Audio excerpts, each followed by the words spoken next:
Hey, hello you guys. Look, I made it just before sunset for us. Look at that. I just pulled in. All right, I think it's dark enough so we can see. All right, so I'm gonna read, today I'm gonna read Evelyn Underhill again. I think this is video 44, right? So 44 hours into this book. I was just gonna read it myself, but why not share? And sometimes I discuss, right? I have a sunburn from yesterday. I went on a hike and the sun's finally out again. All right, let me keep showing you this so you can see in the palm trees, right? And so this book is called Mysticism, Studying the Nature and Development of Spiritual Consciousness. It's Evelyn Underhill. She influenced C.S. Lewis and Charles Williams and Tolkien. And anyway, she's just great. It's like this perfect, safe way to understand the mystic path without going into like weird stuff and getting way off path and getting distracted and then in a loop. Because what we can do is we can look for spiritual things and they call it a spiritual bypassing when you try to skip over. It's like you use spirituality for your egotism. You try to skip over painful things by using things that look spiritual. Do you know what I mean? It's like someone was describing. Now, I welcome all religions, okay? So this is not putting any religion down. Someone was just describing how the Jewish people after the prophets started going on traditions and making everything, because I have Jewish friends, that I love, making everything so strict. So they were following, here's the rules. They were trying to make rules outside of the rules and following those rules and considered that righteousness. And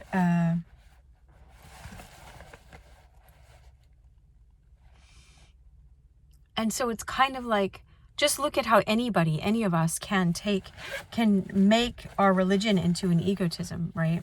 Into something. Now I think I might have thrown away the microphone because it was so scratchy last time. Oh, no, here it is. All right. I want to turn you guys around so you see this. And I want to do it right now. And so you get the sunset because it's coming. All right. Oh, I have this silk shirt on. I don't know. All right. I'm not going to worry. Hopefully they're just not looking this way. One time I did this though, and I was like, all you got was like the wall or something. I felt so bad for that video, but whatever, I still read, so. Okay. All right, and I brought my giant mirror to see what you guys are seeing. Oh, that's a pretty sunset. That's like a postcard. Let me see if I touch the screen. There you go, you guys. Okay. Let's do this. All right.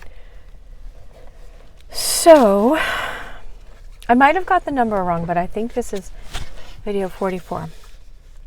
We're on this chapter on contemplation.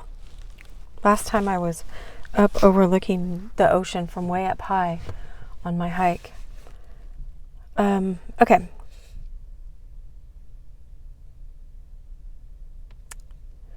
So we were just at this part. It says, and yet from the beginning to this day, never might man be ravished in contemplation of love everlasting. But if he before perfectly all the world's vanity had forsaken. All right. We must then be prepared to accept, sift, and use many different descriptions of evoked emotion in the course of our inquiry into the nature of the contemplative's perceptions of the absolute. We find on analysis that these evoked emotions separate themselves easily into two groups. Further, these two groups answer to the two directions in which the mystic consciousness of reality is extended.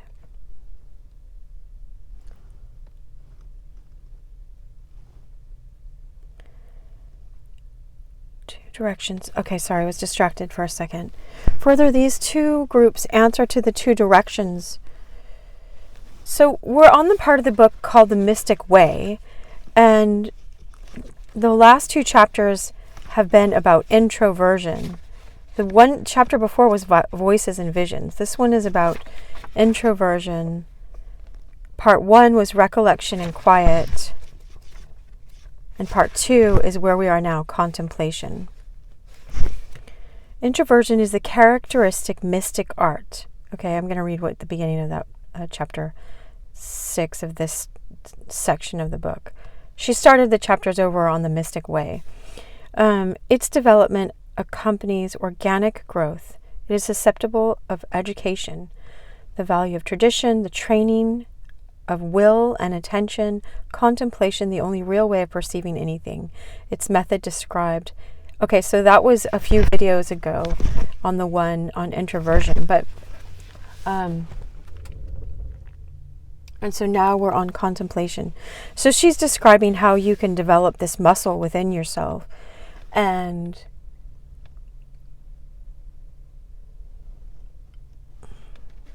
anyway, further, these 2 groups answer to the 2 directions in which the mystic consciousness of reality is extended, and to the pairs of descriptions of the Godhead, which we have found throughout to be characteristic of mystical literature, i.e. the personal and spatial, immanental and transcendental, indwelling life, and unconditioned source.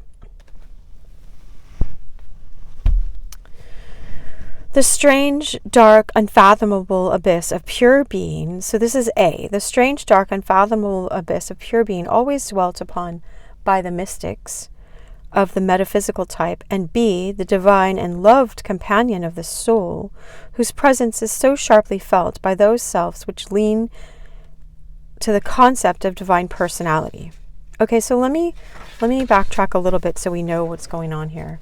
Because usually I say just totally jump in where we are. You're totally welcome to. And I trust that it showed up. This video showed up for you for a reason. And I do trust that. I really do. Because I pray all the time that the videos will go to exactly who they're meant to go at the right time, you know? Okay, let me bend this down a little bit.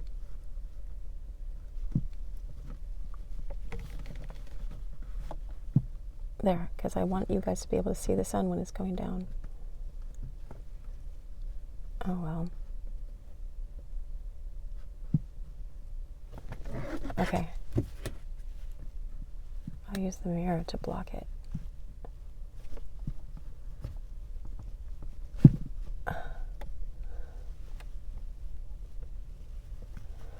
I actually had this case, and I whoops. There.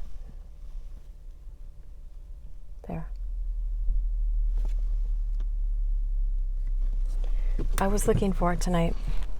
It's just this little plastic thing that could solve all of our problems. Anyway, but I would have missed the sunset if I kept looking, so here we are. Okay, so we were talking about how symbolic, as St. Augustine said of time, he knows what it is until he's asked to define it. How symbolic and temperamental is all verbal description of mystical activity may be seen by the aspect which contemplation takes in the music-loving soul of Richard Rolle, who always found his closest parallels with reality, not in the concept of intimate union or of self-loss in the divine abyss, but in the idea of the soul's participation in a supernal harmony, that sweet minstrelsy of God in which thought into song is turned. To me, he says, it seems that contemplation is joyful song of God's love taken in mind with sweetness of angels, loving. This is jubilation. This is the end of perfect prayer and high devotion in this life. This is that mirth in mind had ghostily by the lover everlastingly with great voice outbreaking. Ellipsis. Contemplative sweetness, not without full great labor is gotten, and with joy untold it is possessed. Forsooth, it is not man's merit, but God's gift. And yet from the beginning to this day, never might man be ravished in contemplation of love everlasting, but if he before, Parfitly, all the world's vanity had forsaken. Okay, so he had said, oh wow, look at that sun. He had said, you're not going to really partake of this unless you have let go of everything. But you'll see, you got everyone will see, okay? Because let me cover this just for a second.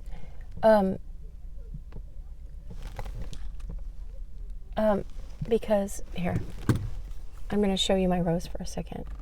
I think that's doing it. I don't want you guys, but everyone's here at the sunset. Maybe they won't go down here. Look at that. There's just, anyway. Hold on. I don't want you to miss the sunset, but I just block if there are kids. It's so funny. This guy's like standing right. I'm glad he didn't stay there. Okay. Wow.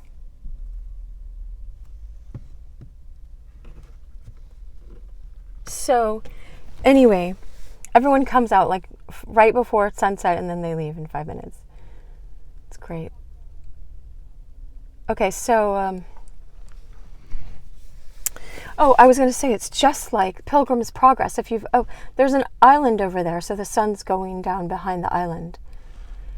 So if you've ever read Pilgrim's Progress, you know the pilgrim goes on this road and he gets detoured in all these different ways by Mr. Worldly Wise and all these things that will try to tell him, this is the way, here's a shortcut, and he just has to go through it. Like as he goes through it, and he has to lose friends and leave people behind and all these things, but as he goes through it, who wrote that? Bunyan, right? His last name is Bunyan? John Bunyan? Anyway, is that his name? Okay, anyway, you guys can look it up. As he does this, right, he's just called to let go of what he needs to let go of. And I'm just watching the sunset with you guys. And it's like if he doesn't let go of the burdens of sin and ask for forgiveness and repentance and all that stuff that comes along with it, then he just gets waylaid on his road until he gets back up again and on his path. Those things are just burned away from you if you persevere. So one of the main things is just to keep persevering, Okay, so we must then be prepared to accept, sift, and use many different descriptions of evoked emotion in the course of our inquiry into the nature of contemplative's perceptions of the Absolute. We find on analysis that these evoked emotions separate themselves easily into two groups. Further, that these two groups answer to the two directions in which the mystic consciousness of reality is extended, and to the pairs of descriptions of the Godhead which we have found throughout to be characteristic of mystic literature, i.e., the personal and the spatial, immanental and transcendental, indwelling life, and the unconditioned source. Okay, now I'm on track with you guys too. A, the strange, dark, unfathomable abyss of pure being, always dwelt upon by the mystics of the metaphysical type, and B, the divine and loved companion of the soul, whose presence is so sharply felt by those selves which lean to the concept of, like, divine personality. You know what I mean? Like, Jesus always will have been God in the flesh, and is still, like, he retains that body anyway. A, the contemplation of transcendence. The first group of feeling states allied to those which emphasize the theological idea of divine transcendence is born of the mystic sense of his own littleness, unworthiness, and incorrigible ignorance in comparison with the ineffable greatness of the absolute Godhead, which he has perceived and in which he desires to lose himself, of the total and incommunicable difference in kind between the divine and everything else. Awe and self-abasement and the paradoxical passion for self-loss in the all here govern his emotional state.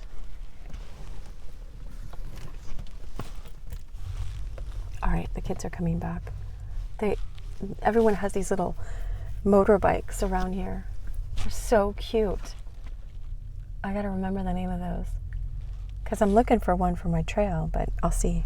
If I don't know, I'm sure they'll have them used around here too. I don't need to get every new thing that's out. All right.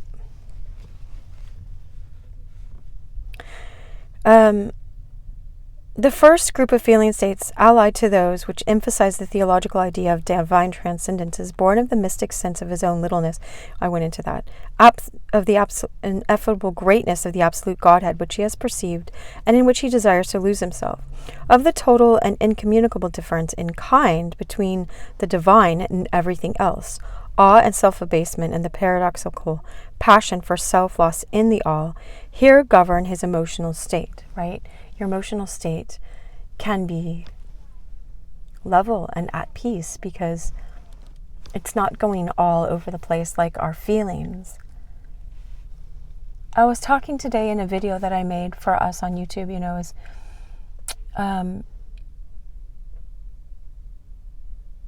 the mind works on mood. But when you're in your soul, you're in a different mode. You're in your soul mode, is one way it was described to me. So instead of always constantly trying to change your mood, and regulate that, you just shift into a different mode, into your being state. That was just, someone taught me that, and it's been really helpful. The sky is still really pretty. I'm gonna turn it around so you guys can see the sky. All the sunset people have left. It's just sitting people and walking people. And there's very few of those. All right. And so if you're on the podcast, you're welcome to come see this beautiful sunset that I was just talking about, or just keep listening. And in all these pauses, just be present, because why not? Why not use it to practice presence? I can't tell what the video is on because the mirror's in front of the camera. Oh my gosh. Hold on. The camera. There. Okay, you're seeing the sky. If I can just keep it right here.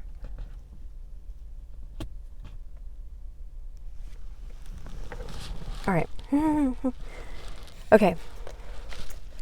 So, don't worry, I won't repeat again. I don't plan to. I just like you guys having a lovely view. I have to pay the taxes to live here, so. There. Okay, that's good.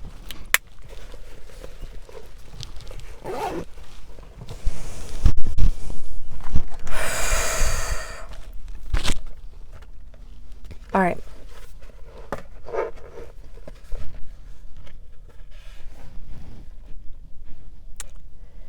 All affirmative statements seem to him blasphemous, so far are they from an ineffable truth, which is, quote, more than reason, before reason, and after reason. It's kind of like what I just said. It's you're in your soul being state. And so you're not even, you're a lot less likely to be hooked into, thoughts and all these emotions and drama and gossip and just all the other stuff that people, if you don't know how to be in your being state, right? If you don't stay in your soul state very often, then you're just pulled into those other things because you're so dead in yourself. You don't realize you are. We don't realize we're unconscious in that. We're so dead in ourselves that we need stimulation. And so people keep going to try to get stimulation and stimulation and stimulation. But when you shift into your soul, you're just being, like Eckhart Tolle was saying, you're not waiting anymore. You're not in a state of waiting. Even if you're in a line, you're just being. You don't say, don't say to someone, I was waiting for you. You're just being there. Anyway.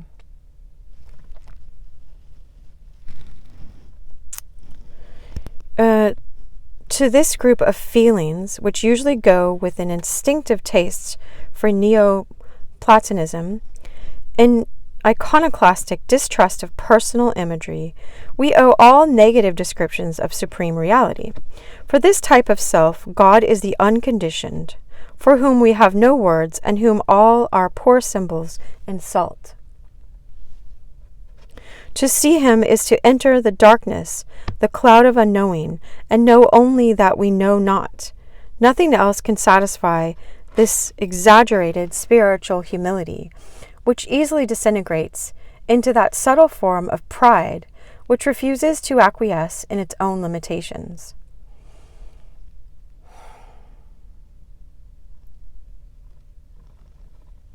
Nothing else can satisfy this exaggerated spiritual humility, which easily disintegrates into that subtle form of pride which refuses to acquiesce in its own limitations. Quote, "There is none other God but he that none may know, which may not be known," says the contemplative soul.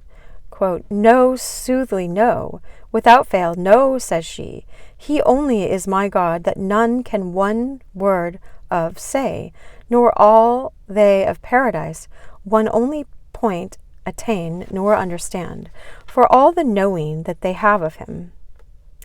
End quote.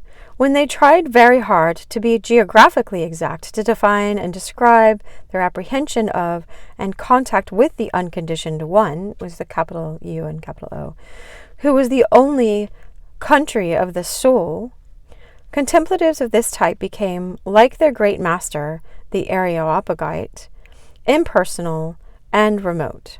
They seem to have been caught up to some measureless height, where the air is too rarefied for the lungs of common men. When we ask them the nature of life on these summits, they are compelled as a rule to adopt the Dionysian concept of divine darkness, or the parallel idea of the fathomless abyss, the desert of the Godhead. The Eckhartian, she's talking about Meister Eckhart, the Eckhartian, quote, "still wilderness where no one is at home," end quote. Oddly enough, it is in their language concerning this place or plane of reality in which union with the superessential Godhead takes place. This, quote, "lightsome darkness and rich nothingness." My friend Elliot had this song, and he sings, he goes, "Everything means nothing to me. Everything means nothing to me." And it keeps going up on a scale. He keeps singing higher and higher.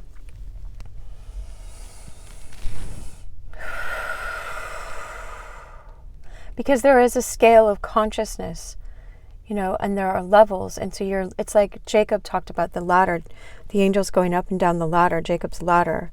And so I know, Elliot sang that for a reason in the scale, so that you could see it. It's going up and up and up.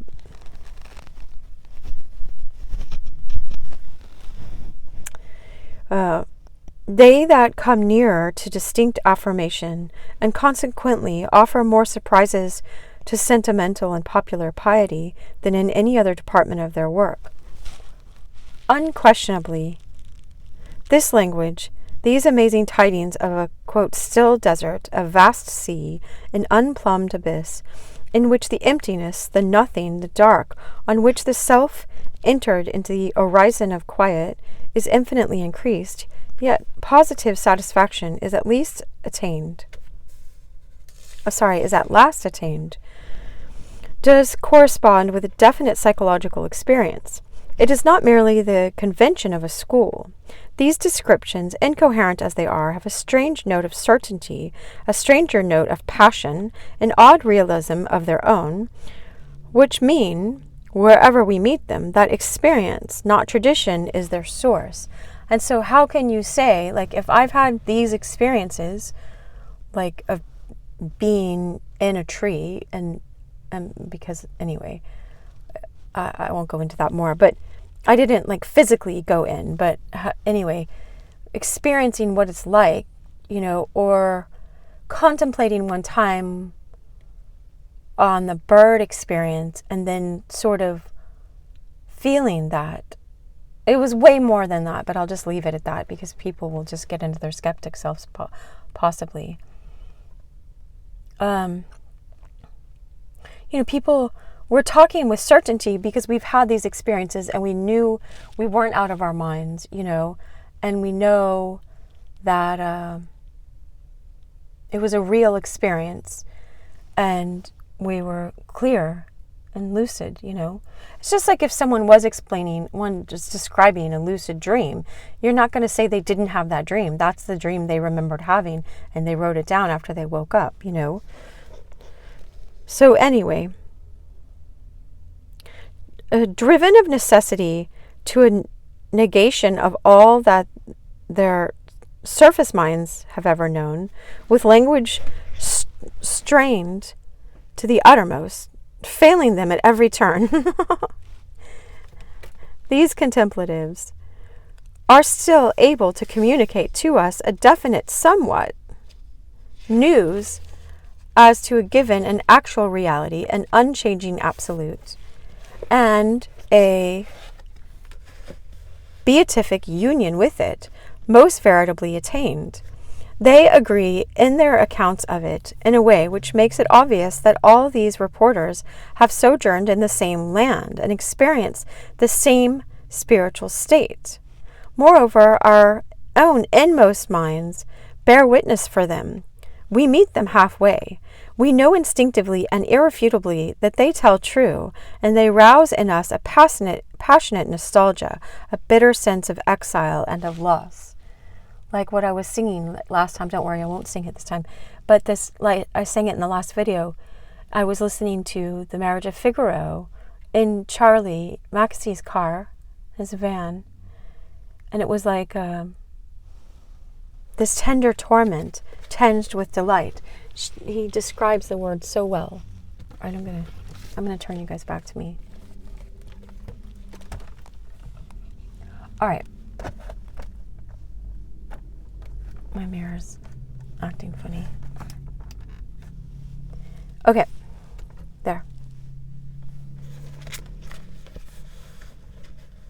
So she just described this, right? She just described, here, I'll do it this way. This, that they agree in a way which makes it obvious that all these reporters have sojourned in the same land. Now, I can say that I was in a class and they said, consider everything your imagination. And then they had us do certain things that I won't repeat because I don't recommend it, right?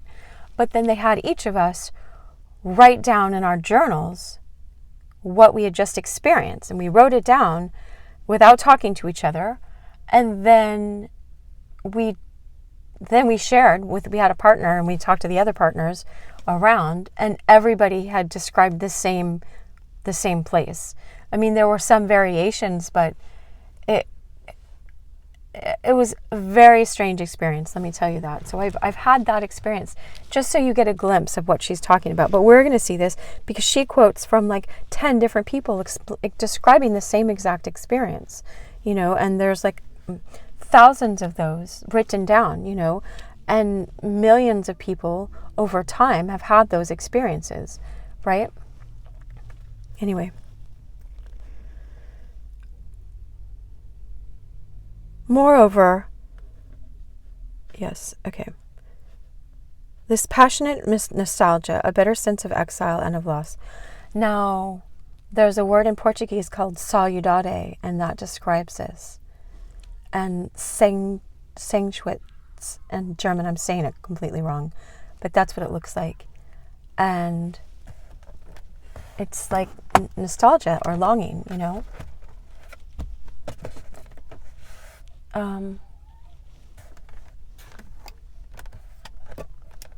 all of a sudden my light just went out, but that's okay.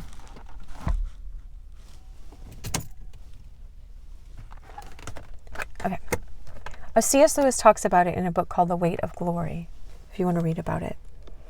One and all, these explorers of the infinite fly to language expressive of great and boundless spaces, and their withdrawal from the busy, fretful sense world, the world that we're in all the time, They have sunk down to the ground of the soul and of the universe. Being the substance of all that is, multiplicity is resolved into unity, a unity with which the perceiving self is merged. Thus the mystic, for the time of this union with the divine, does find himself, in Tauler's words, to be, quote, simply in God, like I was describing yesterday. They're like in a washing machine, like you're in it, you're not outside of it. So when you get back out and you're trying to describe what it was like to be inside the washing machine, it's way different. Anyway, the great wastes to be found, it's shadowy in my car. The great wastes to be found in this divine ground, says the great master, have neither image nor form nor condition, for they are neither here nor there. They are like unto fathomless abyss, a fathomless abyss, bottomless and floating in itself. I won't keep interrupting, but my friends sang a song, Major Tom, and it was just like, drifting, weightless, floating, coming home. I think I made an Instagram reel, and people are like, why are you making reels of these things? Because they're describing the state. That's what they're doing. They're exactly describing the state. Look at my flashlight.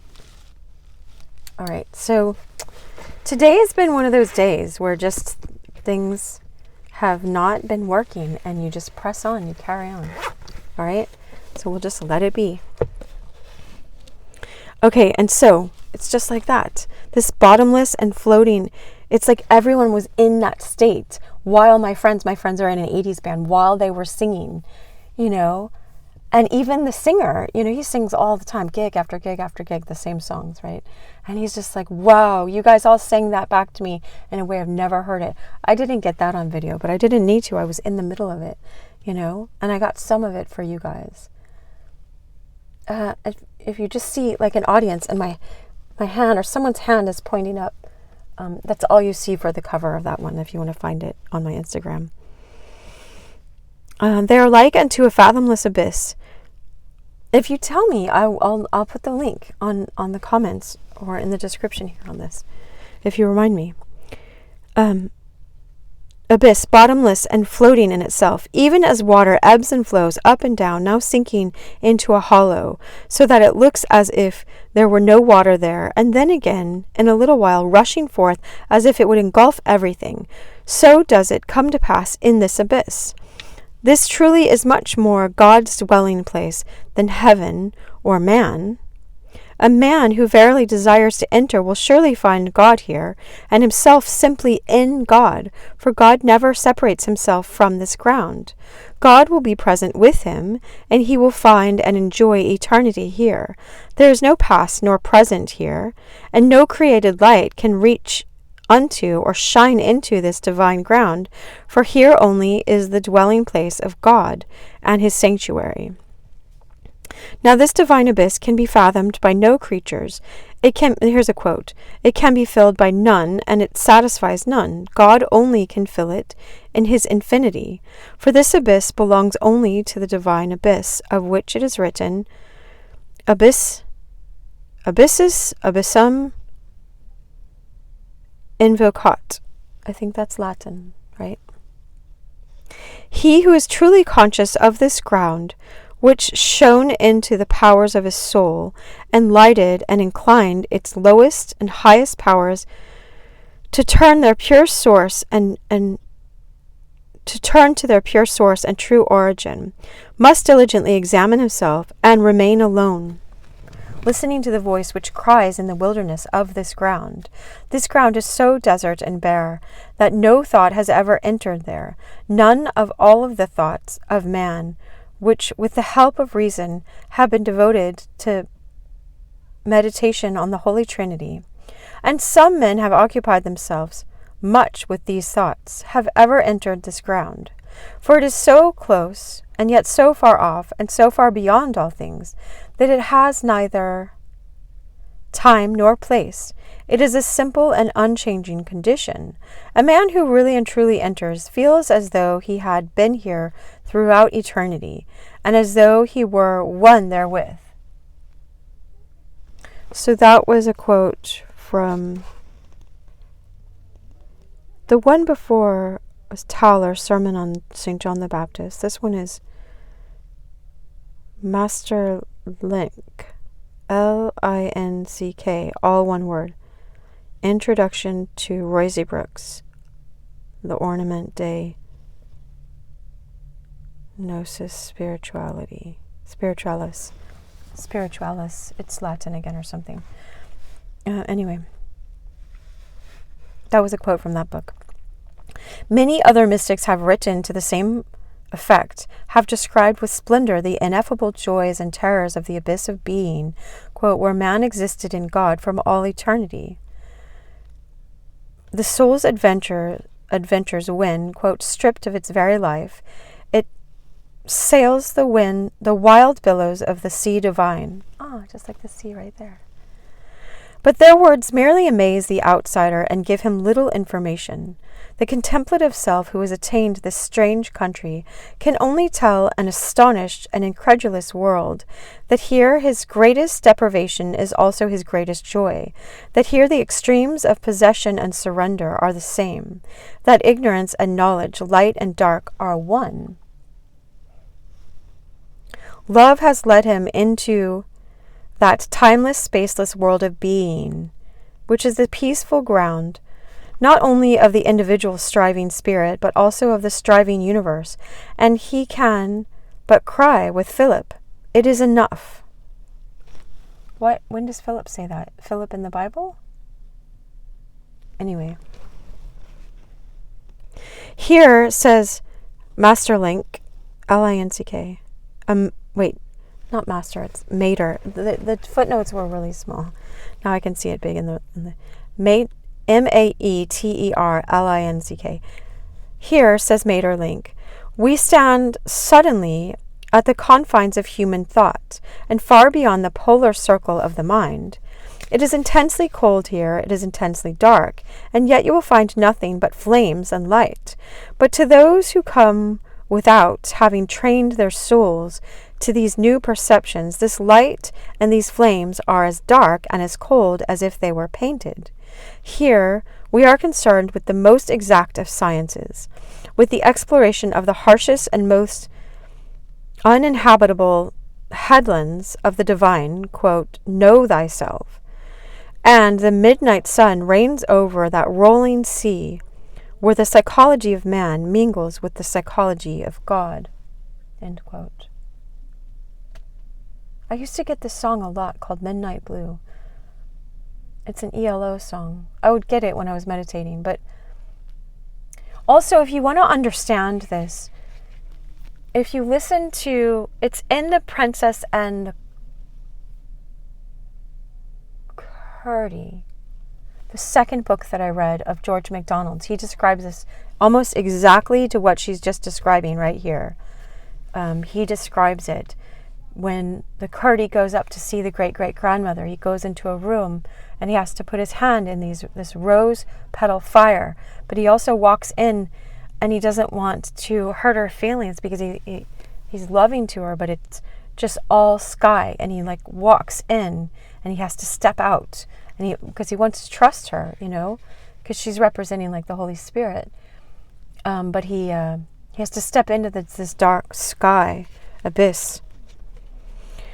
On the one hand, flames and light, the flame of living love. And St. John of the Cross has a book called The Flame of Living Love or something like that. It's really good. Flame of Divine Love. I recommend it. Which fills the universe.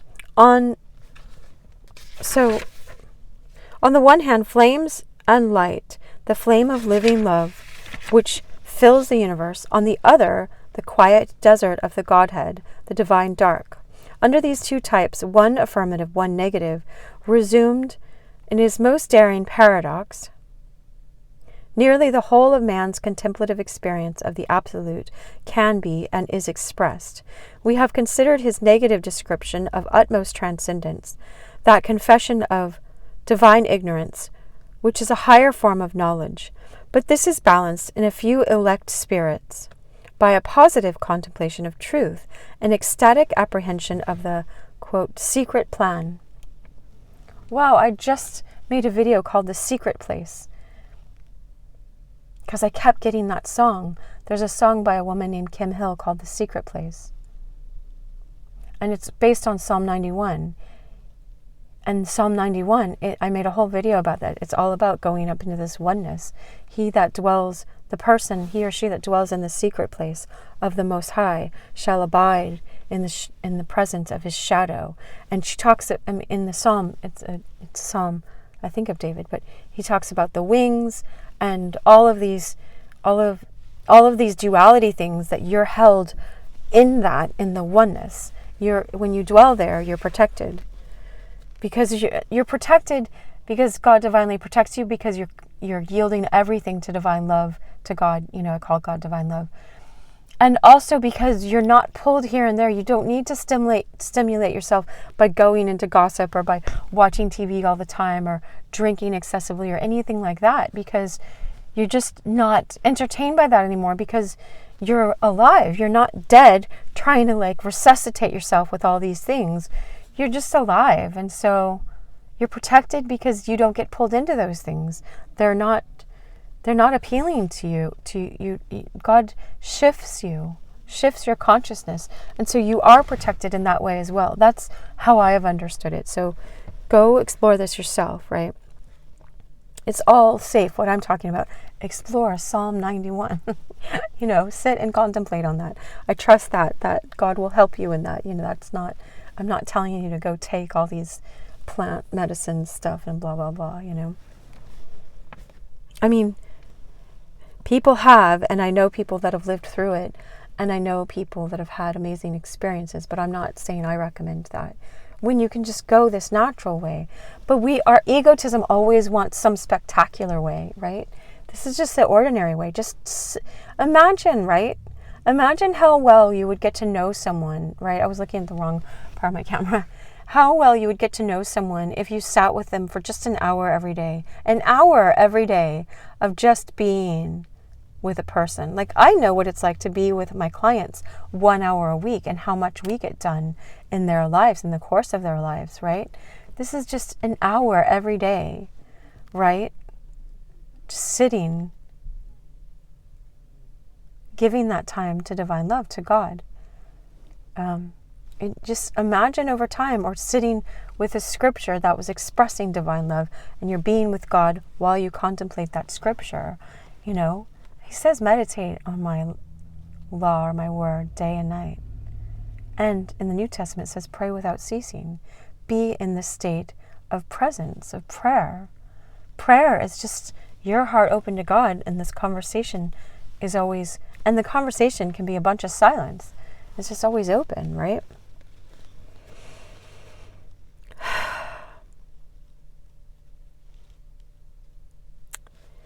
We have considered his negative description of utmost transcendence, that confession of divine ignorance, which is a higher form of knowledge. But this is balanced in a few elect spirits by a positive contemplation of the truth, an ecstatic apprehension of, oh yeah, here it is. I don't know why my bookmark went up. Sorry. Of the secret plan, quote, secret plan that you can be part of knowing. It's not, you don't have to be, what is it called? Rocket science, right? Rocket scientist. It's not rocket science. Certain rare mystics seem able to describe to us a beatific vision experience here and now, a knowledge by contact of the flaming heart of reality, which includes in one great whole the planes of being and becoming, the fixed point of deity, the eternal Father, and his manifestation in the energetic Word, with a capital W. In the beginning was hologos in Greek, the Word. If you really want to trip, go on John 1:9. I was just reading a commentary. Did I get to say this last night? In Blessed Theophylact. I know I was writing it in a book I'm writing yesterday. And he just said, John 1:9 is,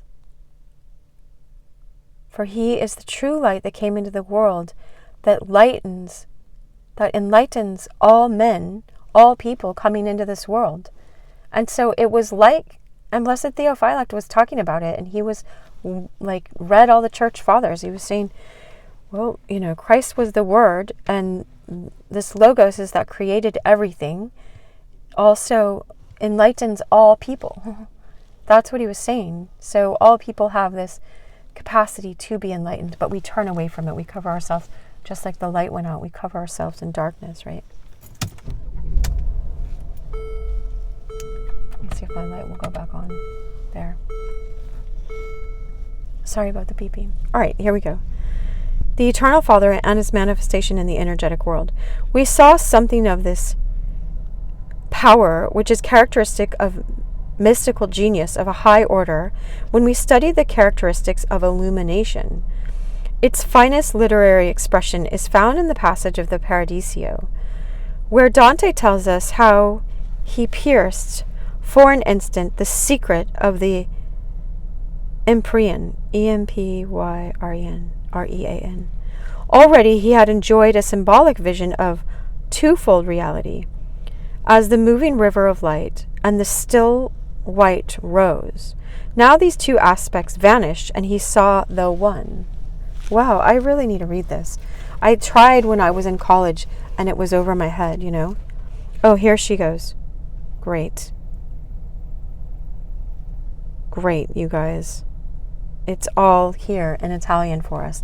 I'm going to put it up here, so... Oh, yes! She has... in the footnotes. Okay, so I'll show you the Italian so you see it, because this is free copyright. It's here. Hopefully that gets clear. I don't know if it's clear in the dark here. And up here. But right here, I will read us in very small print, well, smaller print, the English of what this is, so we don't have to miss out on the finest literary expression of illumination of the beatific vision. What if we had to miss that? All right. Okay.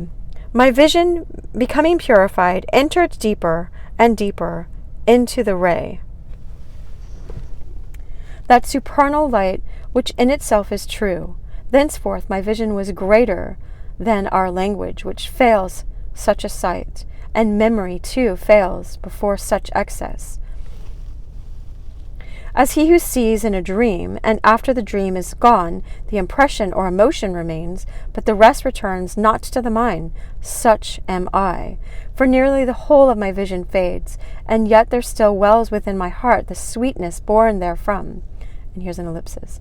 I think that by the keenness or the living ray which I endured, I had been lost, had I once turned my eyes aside, and I remembered that for this I was the bolder so long to sustain my gaze as to unite it with the power infinite. Ellipsis.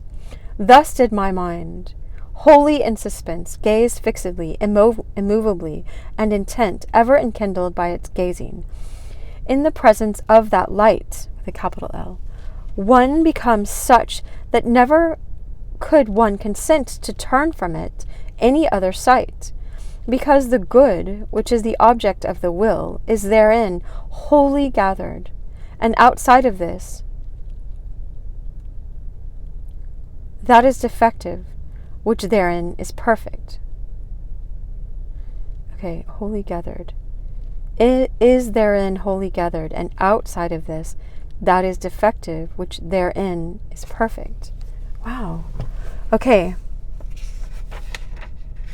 So I'm remembering, and I don't often talk about TV episodes, but I would watch Fringe, Fringe, by J.J. Abrams. One of the actors was a king in, a lord of a city in Tolkien's Lord of the Rings. So, of course, I love seeing him because I love Tolkien. But they go, and this king is the one that's acting. I forgot his name right now, sorry. But Noble is his last name? I'm not sure. But they go into this town, and there's this there's a lot of metaphysical and spiritual things that are taught in that. I mean, J.J. Abrams is Jewish. His wife is Catholic, There's going to be a lot of mystical things. But I'm not recommending it for everybody because there's disturbing things too. But there's this town, Edina is the name of the town.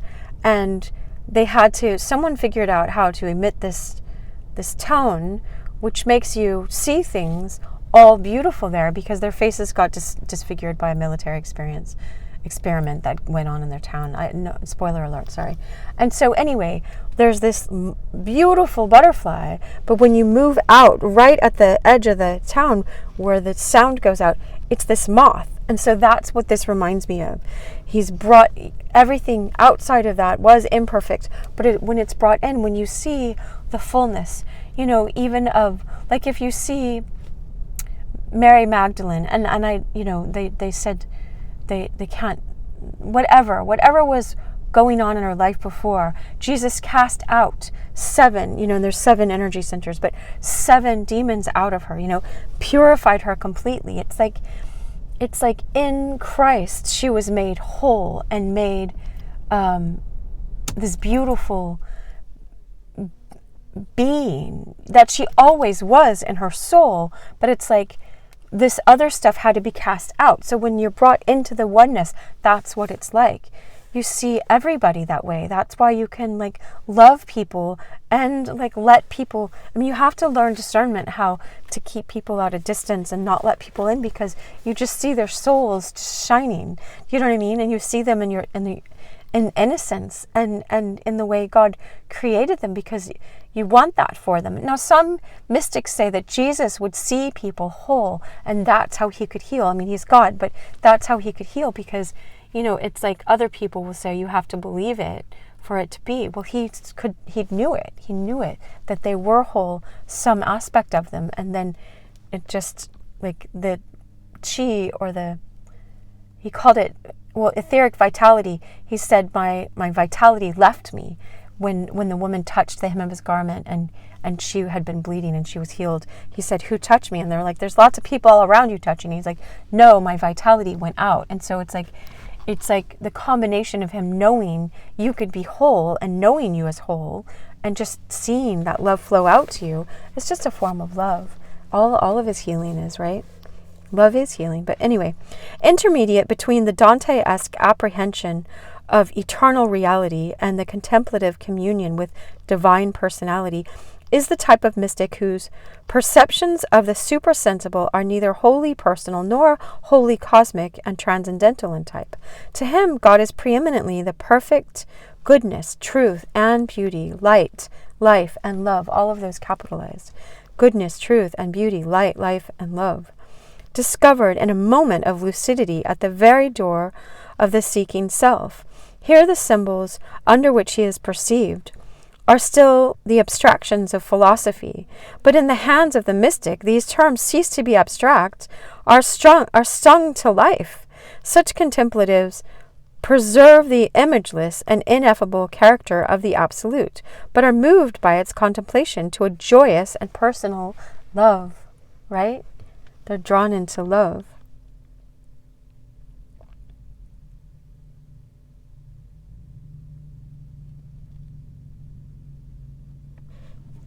Thus, upon a certain time, says Angela of Foligno, when I was at prayer, and here's a quote, and my spirit was exalted, God spake unto me many gracious words full of love.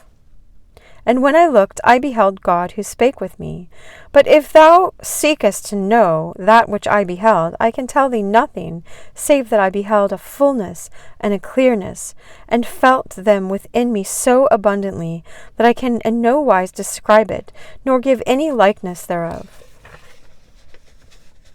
For what I beheld was not corporeal, like bodily, but as though it were in heaven. Thus I beheld a beauty so great that I can say naught concerning it, save that I saw the supreme beauty, with a capital B, which containeth within itself all of good. Again, I beheld the ineffable fullness of God. But I can relate nothing of it, save that I have seen the plenitude of divine wisdom. She heard the wisdom, right? Capital W. wherein is all goodness. B. Oh, the contemplation of eminence. Good. I'm glad we have time to get to that. One thing I was thinking of was Rumi's quote where he says, beyond right and wrongdoing, there is a field. I'll meet you there. I used to cry when I would read that quote. Like, I still could if I let it sink into my heart right now. I won't because I don't want to cry about it. But anyway, I wanted to get to this personal divine God instead of just this absolute transcendence thing. Okay, the contemplation of eminence. The second group of contemplatives is governed by that, quote, love which casteth out fear. That's a verse. It might be in 1 Corinthians 13. I can't. Anyway, by a predominating sense of the nearness, intimacy, and sweetness, rather than the strangeness and unattainable transcendence of that same infinite life, at whose being the first group could only hint by amazing images which seem to be borrowed from the poetry of metaphysics. They are, says Hilton, in a lovely image, quote, feeling fed with the savor of his invisible blessed face. I love that verse. It's like, then we only know in part, but then face to face, we'll know him face to face. Prosopon is it in Greek? I memorized that. C.S. Lewis says it very well if you read the whole book, Till We Have Faces. All the feelings which flow from joy, confidence, and affection, rather than those which are grouped about rapture and awe, though awe is always present in some measure, it is always present in all perfect love, here contribute towards a description of the truth with a capital T. These contemplatives tell us of their attainment of that which is, as the closest and most joyous of all communions, a coming of the bridegroom, a rapturous immersion in the uncreated light, nothing more profitable, nothing merrier than grace of contemplation, cries Roll, that lifts us from this low and offers to God. You know, even the song is coming to me right now. Love, lift us up where we belong, on the mountainside where eagles fly, right? I think it's a 70s or 80s song. Love, lift us up, eagles fly on mountainside. Oh. That's probably enough lyrics for you to be able to look it up. I can't even remember who sings it. Like Kenny Rogers? Sorry if I got that wrong. Like Dolly Parton? I don't know. What is grace of contemplation but beginning of joy? What is parfitness of joy but grace confirmed? I don't know this word. Parfitness. In such bright contemplation as this, says the mirror of simple souls, the soul is full gladsome and jolly, utter peace and wild delight. Every pleasure state known to man's normal consciousness is inadequate to this description of her joy. She has participated for an instant in the divine life, knows all and knows not. It's just like that. You know all and then you know nothing. It's just like, I think St. Augustine, wasn't it St. Augustine? Or Constantine? I don't remember. I think it's St. Augustine, who wrote all of those books about God and then at the end had one of these divine contemplations. And he's just like, I've written nothing. And it's like, I've written like a pinky's worth, you know. And even Matilda Magdeburg, in the beginning of her book, she says, all of what I'm describing to you, I'm only describing like a thimbleful of the water of which I've experienced, right? All right, I'm going to wrap it up soon. Knows all and knows not. She has learnt the world's secret, not by knowing, but by being, the only way of really knowing anything, right? Your being. just like being in the washing machine is such a poor example, but you're still being in it. Where the dominant emotion is that of intimate affection, and where the training or disposition of the mystic inclines him to emphasize the personal and incarnational rather than the abstract and Trinitarian side of Christianity, the contemplative of this type will always tend to describe his secret to us as above all things an experience of adorable friendship. Aww. I kept getting that song today. I want to hold your hand, And I always wear this, as lo, I am with you always, right? And I tried listening to the Beatles song, but it just didn't measure what was being conveyed to my heart. Anyway, it's adorable friendship. Reality is for him or her, a person, not a state.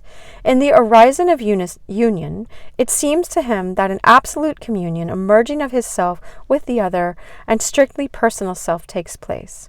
God, he says, then, meets the soul in her ground, i.e., in that world of pure being to which, by divine right, she belongs. We're citizens of heaven. We belong there. Oh, I love that song too. I'll sing that. It'll come on oftentimes when I'm skating on one of my playlists. We belong to each other.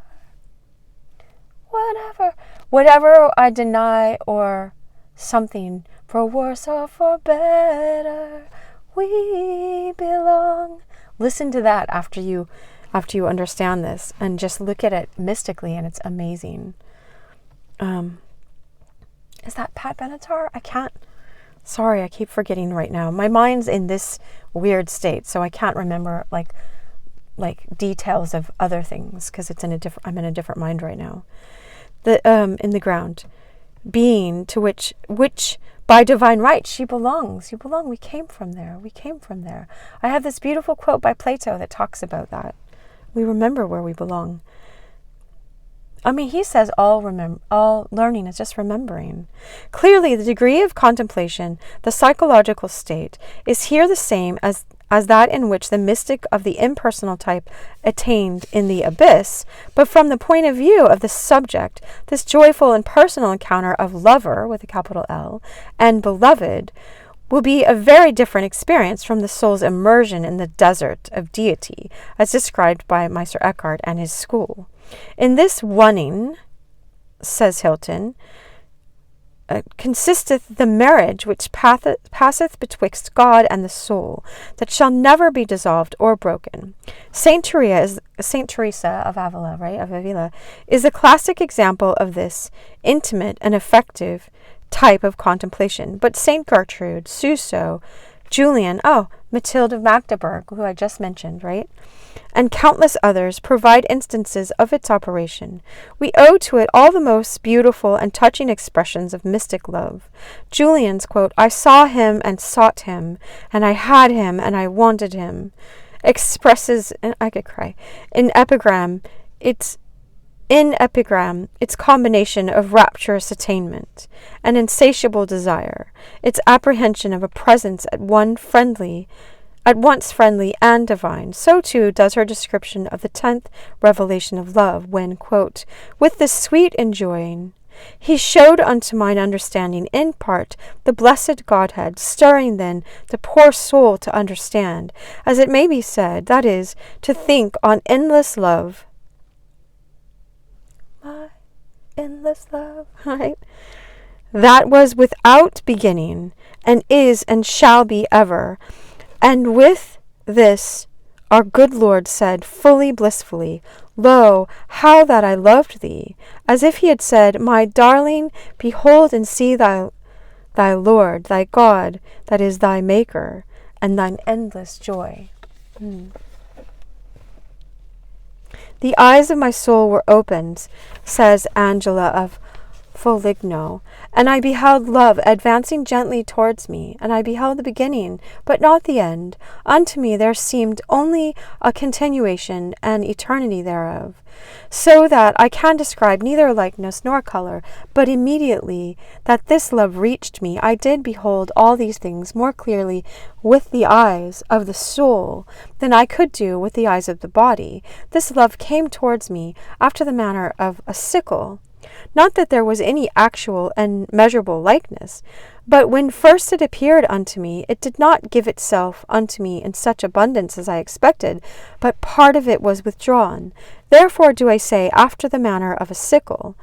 Then was I filled with love and ineffable satiety. Satiation, like that, satiety. Now I'm going to finish these 2 paragraphs and then I'll wrap up, because I went 15 minutes less on the last one. So hopefully you just went to this video and then we're making up for a little. It's going to Matilda Magdeburg, and I've read her book, I think 3 times now. She says you have to read it 9 times to understand it. It's very long. Like, I don't know. I think I brought it with me. I'm not sure. I had it in my bag to be reading again, right? I have a book bag to bring all the time when I get a chance to read. It is Matilda Magdeburg, whose contemplation was emphatically of the intimate type, that we owe the most perfect definition of this communion of the mystic with his friend Orison. She says, draws the great God down into the small heart. It drives the hungry soul out to the full God. It brings together the 2 lovers, God and the soul, into a joyful room where they speak much of love. Aww. Rumi says that wherever you go, whatever you do, be in love.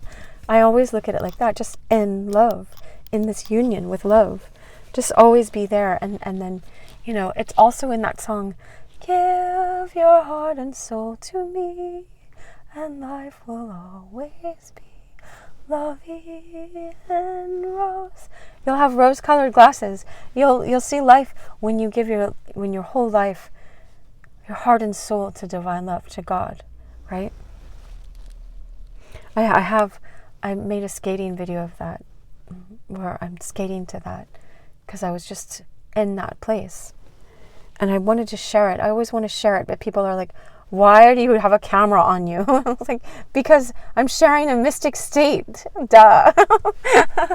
Like, people make it after I die. It's fine. Like, I don't mean to be like full of pride. I don't want that to turn to pride. I don't know sometimes why I'm sharing it. I just want to give that joyous state to everybody. We have already seen that the doctrine of the Trinity makes it possible for Christian mystics, and still more for Christian mysticism as a whole, to reconcile this way of apprehending reality with the negative and impersonal perception of the ineffable One, the Absolute, which hath no image, though they seem in their extreme forms to be so sharply opposed as to justify Meister Eckhart's celebrated distinction between the unknowable totality of the Godhead and the knowable personality of God. Quote, the image and the circle are yet aspects of one thing. Instinctive monists,